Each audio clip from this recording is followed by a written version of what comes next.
thank you for inviting me today to speak on behalf of the close to 10,000 members of the Ontario Provincial Police Association. We welcome the further support for partners, parents, parents-in-law, step-siblings, children, other legal dependents, and other significant persons of our members who have died in the line of duty or by suicide. Currently, we have 113 members who have died in the line of duty since the OPP was founded in 1909, and 49 members who have died by suicide since 1989, when the OPPA started collecting statistics on our members' suicides. After the 25th anniversary of the Ontario Police Memorial Ceremony of Remembrance on May 5th this year, there will be a total of 281 names on the Ontario Police Memorial, honoring police officers who have died in the line of duty in Ontario. I relay to you these statistics to reinforce the need for support, not just for our members and their dependents, but for all loved ones. In 2020, we were grateful for the provincial government for recognizing the need to support our members on an ongoing basis by providing financial support for the administration of our Encompass mental health wellness program. In the 4 years of this program, we've been able to assist over 2,800 members and dependents. In fact, we've also looked after 1,065 family members. The professional services offered by Encompass, their program, are covered financially for members and their dependents through our benefits program. However, trauma and grief from a line of duty death or a suicide of one of our members is far-reaching. In dealing with the loved ones who are not immediate family, many who are not covered by any type of a benefit plan for professional services, I can say this: our program over the last 4 years has been successful, has received multiple positive reinforcement from our members, and it has saved lives. We welcome the creation of an additional wellness program for all public safety personnel in Ontario to help all loved ones closest to our members, as well as our first responders, other first responders, and our corrections colleagues. The Encompass program and this program mirror each other, and it's a very important program to move forward for the benefit of all loved ones and our members. And in the future, I hope to see other announcements so that other first responders, members, are covered for mental health services. We thank the Ontario government for the additional support to help all loved ones of public safety personnel to grieve and heal from these unspeakable tragedies. Thank you, and now I'd like to call up John Reid, the President of the Toronto Police Association.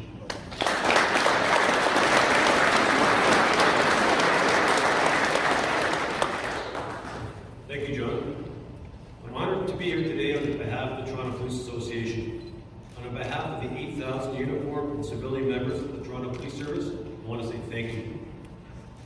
Thank you to the Ford government for once again investing in the well-being of our members and their families. We often acknowledge our members for their dedication, service, bravery, and strength. But all too often, we seem to fail to recognize our families. The husbands, the wives, partners, children, parents, they all make sacrifices when a member becomes a police officer. Sadly, some make the ultimate sacrifice when their loved one is killed in the line of duty or dies by suicide.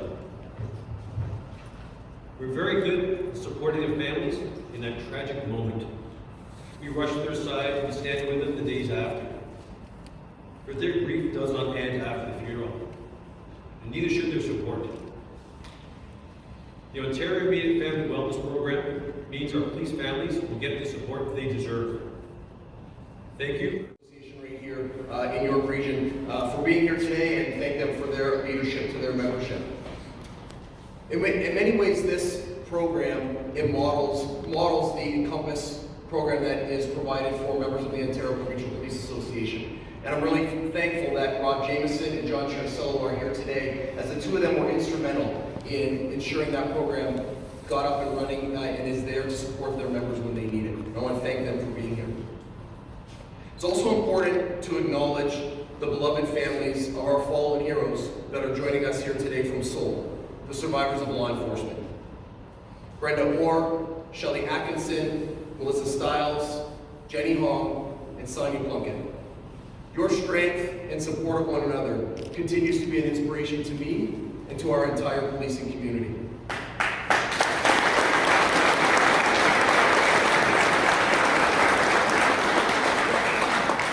I also want to acknowledge Dilnaz Garda from Canada Beyond the Blue and Laura Klusterman from Badge of Life Canada.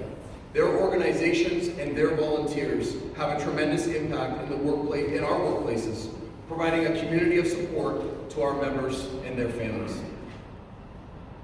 Today marks a significant milestone in our ongoing advocacy for the well-being of those who serve and those who have given everything in service to our communities, and in our ongoing advocacy to support the loved ones left behind.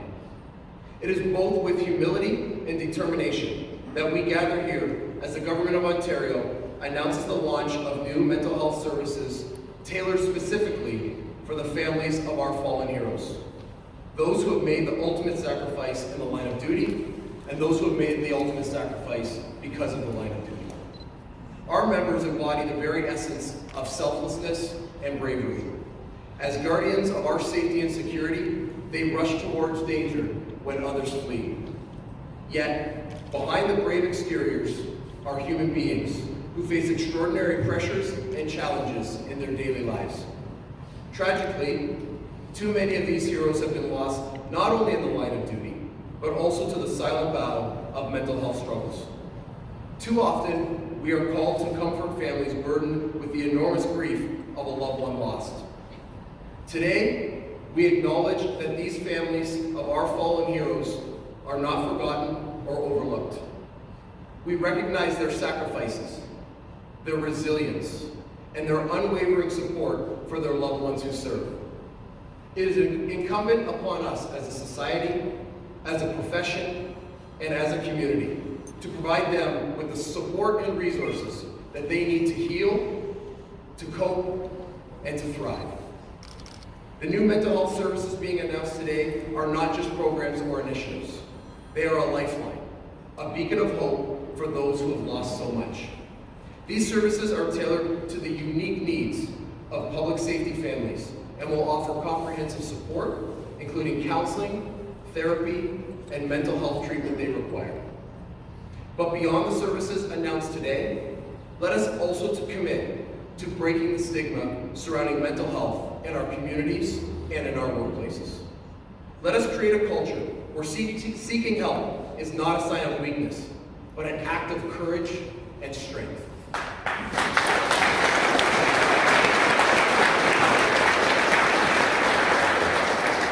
Let us make sure that no family feels ashamed or alone in their struggles. Today and every day, we honor the memory of those we have lost by caring for those who have left behind.